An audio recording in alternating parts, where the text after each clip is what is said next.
Hello student, तो इससे पहले हम लोग एक्सरसाइज 3.2 का क्वेश्चन नंबर 1 to 20 स्टडी कर चुके हैं। ठीक है, सारे क्वेश्चन को हम लोगों ने देखा है। आज हम लोग 3.2 का लास्ट 2 क्वेश्चन देखेंगे और ये दोनों क्वेश्चन अपने आप में बहुत इंपॉर्टेंट है, क्योंकि आपको बहुत ज्यादा कंफ्यूजन होगा इस प्रकार के सवाल को समझने में। और ये सवाल सिर्फ आप लोग का बोर्ड में ही नहीं, कम्पिटिटिव पॉइंट ऑफ व्यू से भी ना ये क्वेश्चन को बहुत ही इंपॉर्टेंट माना जाता है, क्योंकि यहाँ पे थोड़ा सा ब्रेन का वर्क होता है। अब देखो किस प्रकार से वर्क होगा, चलो क्वेश्चन में समझते हैं। जैसे कि देखो बच्चों 21 में कहानी क्या दिया है कि the restriction on N K P हमें फाइंड करना है so that P Y plus W Y will be defined. उससे पहले देखो क्वेश्चंस यहाँ पे आपको पहले समझा दिया है कि एज्यूम कर लो कि X Y Z W and P ये सब मैट्रिसेस है, ये फलाना फलाना ऑर्डर का मैट्रिसेस दिया हुआ है। अब इसके बाद इसी के मैट्रिक्स को ध्यान में रख के आपको यहाँ पर क्वेश्चन नंबर 21 में रिस्ट्रिक्शन फाइंड करना है एन के और पी में, जिससे कि P Y plus W Y define हो जाए। तो यहाँ पे रिस्ट्रिक्शन का सीधा सीधा मतलब है कि एन के पी में एक सिंपल सा रिलेशन हमसे पूछा जा रहा है, जिसके वजह से पी वाई और डब्ल्यू वाई क्या हो जाए, डिफाइन हो जाए। तो बच्चों यहाँ पर पी वाई और डब्ल्यू वाई अगर हम लिखेंगे तो देखो क्या होगा, P Y plus W Y. पहले आप क्या करो ना, इसको लिखने से पहले ये ऑर्डर को लिख लो ताकि समझ में आएगा। तो देखो x का ऑर्डर कितना दिया हुआ है, 2 into n। देखो y का ऑर्डर दिया है 3 into k। z का ऑर्डर देख लो क्या दिया है, 2 into p। और फिर x y z w का ऑर्डर देखो n into 3 और p का ऑर्डर देखो p into k। ये ऑर्डर दिया हुआ है। ऑर्डर बोले तो रो इंटू कॉलम। अब देखो 21 नंबर में हमसे बोल रहा है P Y plus W Y, इसे डिफाइन करना है। तो देखो P एक मैट्रिक्स, Y एक मैट्रिक्स, W एक मैट्रिक्स, Y एक मैट्रिक्स। तो ये दो मैट्रिक्स का प्रोडक्ट होगा, यहाँ पे भी दो मैट्रिक्स का प्रोडक्ट होगा। क्लियर है ना। तो पहला मैट्रिक्स P का अगर ऑर्डर आप देखो तो इसका ऑर्डर दिया है P इंटू के, और दूसरा मैट्रिक्स Y देखो तो इसका ऑर्डर दिया है 3 इंटू के, प्लस दूसरा यहाँ W देखो, W का ऑर्डर दिया है N3। ठीक है, और y का देखो ऑर्डर फिर क्या दिया है 3 इंटू के। तो अब आपको यहाँ पे एक चीज समझना होगा, जब भी आप दो मैट्रिक्स को प्रोडक्ट करोगे तो पहले मैट्रिक्स का कॉलम दूसरे मैट्रिक्स के रो के बराबर कहने। तो देखो यहाँ पे पहला मैट्रिक्स का कॉलम क्या है k, दूसरा मैट्रिक्स का रो कितना है 3। ठीक है, 3 जैसे कि 3 इंटू के, इसका मतलब क्या 3 रोज, और ये क्या हो गए, कॉलम हो गए। ये 3 रोज हो गए। कितने रोज हो गए, नंबर ऑफ रोज। ठीक है, पहले मैट्रिक्स में जितने नंबर्स ऑफ कॉलम होंगे सेकेंड मैट्रिक्स में उतने नंबर्स ऑफ क्या होने चाहिए, रोज होने चाहिए। तभी दो मैट्रिक्स का क्या होगा, मल्टीप्लाई होगा। रो कॉलम समझते हो ना। जैसे मान लो मैं यहाँ पे मैट्रिक्स लिखा 1 2 3 4, इसमें कितने रो है, देखो R1 R2 दो रो है। इसमें देखो C1 C2 क्या है, दो कॉलम है।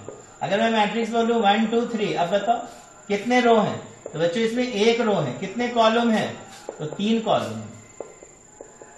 ठीक है, हाँ तो एलिमेंट पे डिस्कस नहीं करना है, रोज और कॉलम पे डिस्कस करना है कि पहले मैट्रिक्स में कितने नंबर ऑफ कॉलम है, उतना ही दूसरे मैट्रिक्स में रो की संख्या होनी चाहिए। तो देखो k बराबर क्या हो जाएगा 3। ओके, नो प्रॉब्लम, k बराबर 3। तो एक रिस्ट्रिक्शन तो हमें यहीं से मिल गया।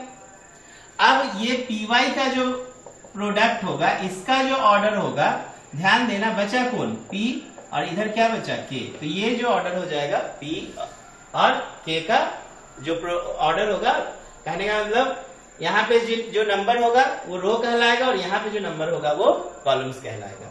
अब देखो सेम काम यहाँ पे भी करना। इसमें जो कॉलम्स की संख्या होंगी सेकेंड मैट्रिक्स के रो के संख्या के क्या होगा, बराबर होगा।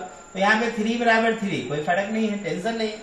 तो ये W क्या हो जाएगा, N K। अब देखो इसका जो ऑर्डर बनेगा W Y का वो क्या बनेगा N K।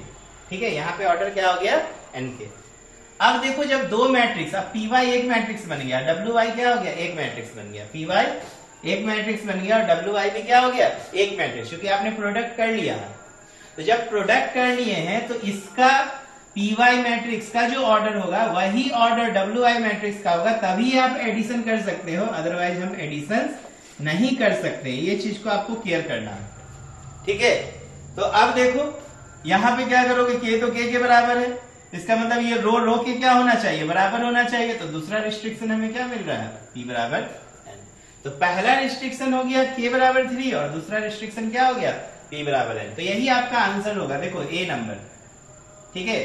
मैंने यहाँ पे ए पे टिक भी लगा रखा है, यही ए आंसर हो गए, ठीक है। कैसे आया, समझ में आया।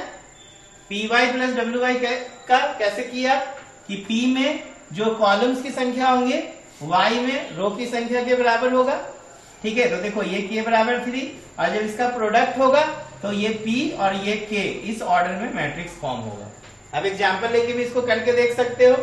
दूसरा देखो WY में W मैट्रिक्स का जो कॉलम्स का संख्या होगा Y मैट्रिक्स के रो के बराबर होगा, तो 3 बराबर 3, तो जो W और Y का जो बनेगा प्रोडक्ट उसका ऑर्डर क्या हो जाएगा, n इंटू के।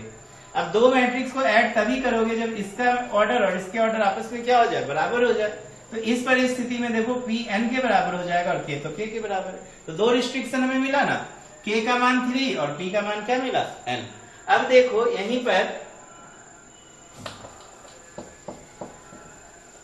यहीं पर अगर हम लोग क्वेश्चन 22 देखते हैं तो 22 भी देखो बहुत आसान है। 7x minus 5z, 7x minus 5z हमसे बोल रहा है कि n बराबर p है, तो आपको ना 7x माइनस 5z का ऑर्डर बताना है।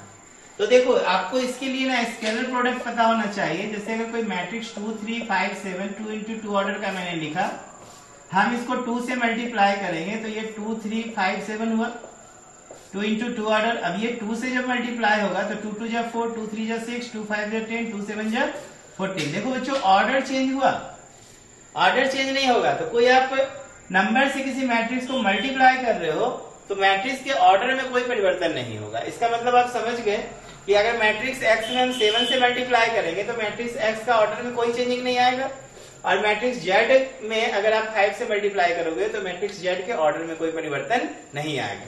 तो आप देखो x का जो ऑर्डर दिया है वो दिया है 2n 2n 2 रो 2 होंगे और कॉलम कितने होंगे, n होंगे, माइनस 5z, z का ऑर्डर देखो 2p, रोज 2 होंगे और कॉलम्स कितने होंगे p। अब आप देखो अगर दो मैट्रिक्स को आप सब्सट्रैक्ट कर रहे हो तो जो इसका ऑर्डर होगा वही इसका ऑर्डर होगा। इसका मतलब क्या, 2 और क्या दिया है, 2 row and column, 2 into N, तो ये 2 इंटू पी भी क्या होगा, 2 इंटू एन के बराबर होगा। तभी तो सब्सट्रैक्ट हम करेंगे। और कह भी रहा है कि n का मान p के क्या है, बराबर है। देखो n का मान p के क्या है, बराबर है। तो आप यहाँ पे क्या लिख सकते हो, p का मान n, तो 2 इंटू एन। तो ऑर्डर जो हो जाएगा वो क्या हो जाएगा, इसका सब्ट्रैक्ट करने के बाद अगर कोई मैट्रिक्स बनता है तो उसका भी ऑर्डर जो होगा 2 इंटू एन के बराबर होगा। अच्छा यहाँ पे एक और सवाल हो सकता है कि अगर n को p के द्वारा रिप्रेजेंट कर दे, इसको अगर p बना दो और ये p को p रहने दो, तो अब ऑर्डर क्या होगा, 2 इंटू p।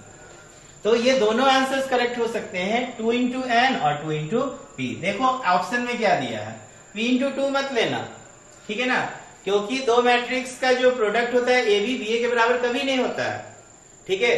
तो ऑर्डर में कंफ्यूजन मत करना, ये मत समझना कि 2 इंटू पी ऑर्डर जो मिल रहा है वो p इंटू 2 के बराबर होगा, तो ऐसा कंफ्यूजन मत क्रिएट करना। तो या तो आंसर 2 इंटू पी होगा या तो 2 into n, where 2 number of row को रिप्रेजेंट करेगा और p नंबर ऑफ कॉलम को रिप्रेजेंट करेगा। तो बताओ आंसर क्या होगा करेक्ट, आंसर ये वाला हो जाएगा। तो आई होप आपको समझ में आया होगा क्वेश्चन नंबर 21 एंड 22। इस तरह से हम लोग का ये एक्सरसाइज कंप्लीट होता है। Okay, thank you.